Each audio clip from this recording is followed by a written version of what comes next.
Hello everyone. अगर आप UPSC, CDS या सीएपीएफ की तैयारी कर रहे हैं तो इंडियन क्लाइमेटोलॉजी एक ऐसा टॉपिक है जहां से शॉर्ट क्वेश्चंस आते ही आते हैं। आज के इस एक्सप्लेनर में हम Indian monsoon system, local storms और वेदर फिनोमेना को बिल्कुल बेसिक से एडवांस लेवल तक कंप्लीटली डिकोड करेंगे। रट्टा बिल्कुल नहीं मारना है, हम हर चीज का व्हाई और हाउ प्रैक्टिकली समझेंगे। चलिए शुरू करते हैं। तो सबसे पहले एक चीज सोचिए, हम सब जानते हैं कि मॉनसून से इंडिया में हैवी रेनफॉल होती है, राइट? पर एक्चुअली में इसके पीछे का रियल मैकेनिज्म क्या है? वो कौन सा मैसिव इंजन है जो ओशन से लिटरली करोड़ों टन पानी खींचकर हमारे लैंडमास पर गिरा देता है? ये पूरा गेम टेम्परेचर्स, प्रेशर्स और ग्लोबल विंड सिस्टम्स का एक बहुत ही कॉम्प्लेक्स डांस है, और यही एग्जैक्टली एग्जाम्स आपसे एक्सपेक्ट करते हैं कि आप डीपली समझें। आज के इस सेशन का रोड मैप बिल्कुल स्ट्रेट फॉरवर्ड है।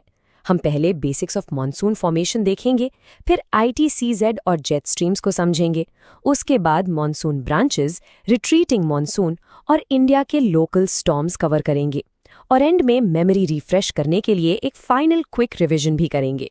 ओके, तो स्टार्ट करते हैं हमारे पहले टॉपिक से, बेसिक्स ऑफ मॉनसून फॉर्मेशन। चलिए अपना फाउंडेशन एकदम स्ट्रांग बनाते हैं। आखिर ये मॉनसून वर्ड का एग्जैक्ट मतलब क्या है? देखिए, कोर कॉन्सेप्ट बिल्कुल सिंपल है। मॉनसून का मतलब होता है सीजनल रिवर्सल ऑफ विंड्स, यानी साल के 6 महीने हवाएं एक स्पेसिफिक डायरेक्शन में चलती हैं और बचे हुए 6 महीने उनका डायरेक्शन बिल्कुल 180 डिग्रीज रिवर्स हो जाता है। साउथ एशिया में, स्पेशली इंडिया में, ये रिवर्सल मेनली जून से सितंबर के बीच होता है, जो हमारे पूरे एग्रीकल्चरल सेक्टर को लाइफ देता है। अब इसका step by step physical mechanism समझते हैं। स्टेप 1, समर के टाइम पर हमारा मैसिव टिबेटन प्लेटो इंटेंसली हीट अप हो जाता है, जिसकी वजह से वहां एक स्ट्रॉन्ग लो प्रेशर जोन बन जाता है। स्टेप 2, उसी वक्त साउथ में देखें तो सदर्न इंडियन ओशन का पानी रिलेटिवली ठंडा होता है, जो एक हाई प्रेशर जोन क्रिएट करता है। अब नेचर को ना वैक्यूम पसंद नहीं है, तो स्टेप 3 में हवाएं इस हाई प्रेशर से लो प्रेशर की तरफ तेजी से रश करती हैं। स्टेप 4, ओशन के ऊपर से ट्रैवल करते वक्त ये विंड्स अपने साथ इमेंस ओशन मॉइस्चर पिक कर लेती हैं। और फाइनली स्टेप 5, जैसे ही ये moisture laden winds Indian landmass और माउंटेन से टकराती हैं, ये हैवी रेन के फॉर्म में सारा पानी डंप कर देती हैं। ये प्रेशर ग्रेडियंट ही हमारे मॉनसून का मेन ड्राइविंग फोर्स है। Moving on to section 2, ITCZ and jet streams.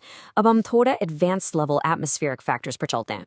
Exam perspective से ITCZ यानी इंटर ट्रॉपिकल कन्वर्जेंस जोन को समझना एब्सोल्युटली क्रूशल है। इसे आप इक्वेटर के पास एक नैरो लो प्रेशर बेल्ट की तरह इमेजिन कीजिए, जहां दोनों हेमिस्फीयर्स की ट्रेड विंड्स आकर कन्वर्ज होती हैं या टकराती हैं। नॉर्मली ये इक्वेटर के आसपास रहता है, लेकिन सबसे इंटरेस्टिंग पार्ट ये है कि समर्स में, स्पेसिफिकली जून से सितंबर के बीच, ये ITCZ नॉर्थ की तरफ शिफ्ट होकर सीधा इंडियन लैंडमास के ऊपर आ जाता है। ये एक जायंट मैग्नेट की तरह बिहेव करता है, जो ओशन की मॉइस्ट विंड्स को हमारी तरफ पूरी फोर्स के साथ खींचता है।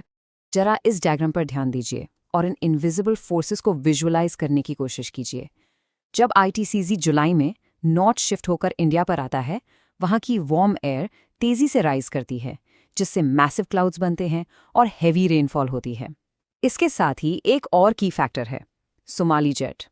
ये अरेबियन सी के ऊपर एक fast moving low level wind stream है। इसका काम क्या है? ये मॉइस्चर से भरी हवाओं को डायरेक्टली इंडिया की तरफ पुश करके हमारे साउथ वेस्ट मॉनसून को फिजिकली और ज्यादा ताकतवर बना देती है।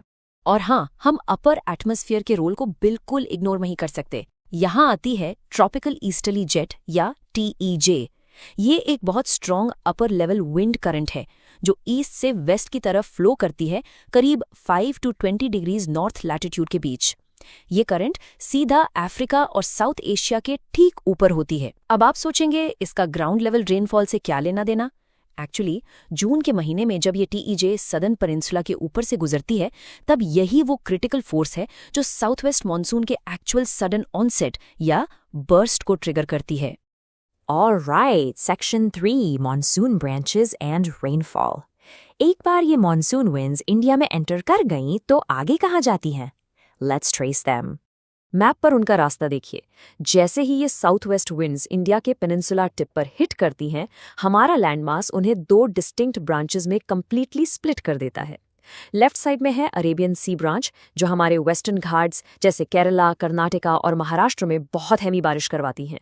और राइट साइड में है बे ऑफ बंगाल ब्रांच, जो ईस्टर्न इंडिया को स्वीप करते हुए वेस्ट बंगाल, उड़ीसा और नॉर्थ ईस्ट स्टेट्स को हिट करती है और फिर नॉर्थ इंडिया की तरफ मुड़ जाती है। और यूपीएससी का एक बहुत ही फेवरेट फैक्ट बताऊं, ये दोनों मैसिव ब्रांचेस आगे चलकर पंजाब में अमृतसर के पास वापस आकर मर्ज हो जाती हैं। अब आपने नोटिस किया होगा कि हर साल मॉनसून एग्जैक्टली सेम नहीं होता, राइट? कभी बाढ़ तो कभी सूखा। इसकी इंटेंसिटी एक्चुअली कुछ ग्लोबल फिनोमिनास पर डिपेंड करती है, जैसे एल नीनियो। जब भी एल नीनियो ईयर होता है, ये हमारे प्रेशर ग्रेडियंट को डिस्टर्ब करके मॉनसून सिस्टम को वीकन कर देता है, जिससे डेफिसिट रेनफॉल या ड्रॉट आने के चांसेस काफ़ी बढ़ जाते हैं। उसके एग्जैक्टली ऑपोजिट है ला नीनिया। ला नीनिया टिपिकली लो प्रेशर को इंटेंसिफाई करके हमारे मॉनसून को और स्ट्रेंथन करता है, जिससे बेटर और sometimes flood inducing heavy rainfall होती है। ये रेनफॉल डिस्ट्रीब्यूशन टेबल एग्जाम्स के लिए एक्सट्रीम हाई यील्ड एरिया है। हैवी रेनफॉल यानी जहां 200 सेंटीमीटर से ज्यादा बारिश होती है, वो रीजन्स हैं वेस्टर्न घाट्स का वेस्ट कोस्ट, मेघालय की खासी और जैंतिया हिल्स और हमारे अंडमान एंड निकोबार आइलैंड्स। पर जरा इन स्कैंटी यानी लो रेनफॉल रीजन्स को केयरफुली नोट कीजिए। नॉर्थ लद्दाख, वेस्टर्न इंडिया का रन ऑफ कच्छ और वेस्टर्न घाट्स का ईस्टर्न साइड। अब आप पूछेंगे कि ईस्टर्न साइड में कम बारिश क्यों? सिंपल, क्योंकि ये एरिया रेन शैडो जोन में पड़ता है। वेस्टर्न घाट्स के पहाड़ मैक्सिमम मॉइस्चर को उस तरफ आने से पहले ही ब्लॉक कर लेते हैं। Moving on to section 4, retreating monsoon and winter. देखिए, समर हमेशा तो नहीं रहेगी ना, इसीलिए अब ये पूरा सिस्टम रिवर्स मोड में जाएगा। इस पूरे साल भर के प्रोसेस की टाइमलाइन को क्विक ट्रेस करते हैं। जून में साउथ वेस्ट मानसून का धमाकेदार ऑनसेट होता है, लेकिन सितंबर आते आते हीट और प्रेशर सिस्टम्स वापस शिफ्ट होने लगते हैं और ये विंड्स धीरे धीरे विड्रॉ करना शुरू करती हैं। फिर अक्टूबर से दिसंबर के बीच हम रिट्रीटिंग फेज में एंटर करते हैं, जिसे हम नॉर्थ ईस्ट मानसून भी कहते हैं। अब हवाएं लैंड से वापस सी की तरफ फ्लो करती हैं और बे ऑफ बंगाल के ऊपर से गुजरते वक्त थोड़ा मॉइस्चर उठा लेती हैं।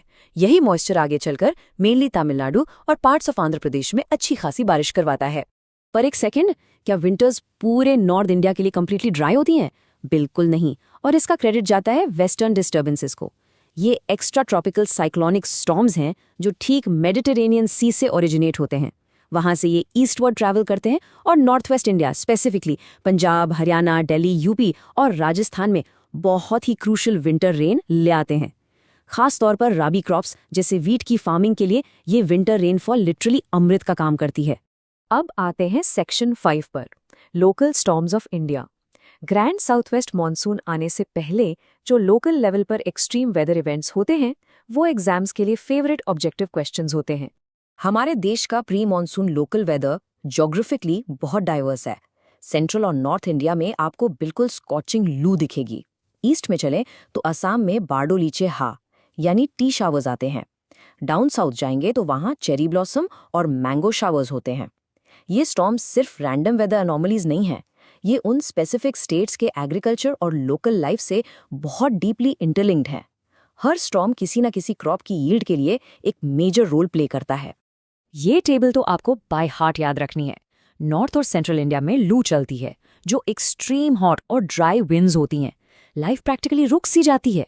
वेस्ट बंगाल में जो violent destructive pre monsoon thunderstorms आते हैं, उन्हें काल बैशाखी कहते हैं।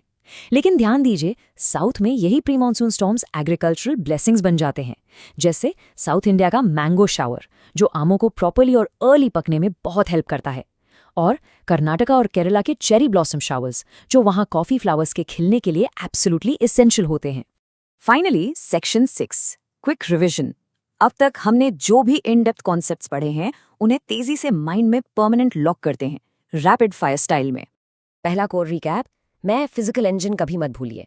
इंटेंस हीटिंग ऑफ टिबेट प्लेटो, मतलब वहां बनेगा एक्सट्रीम लो प्रेशर। उसी टाइम ठंडे सदर्न इंडियन ओशन पर बनेगा हाई प्रेशर।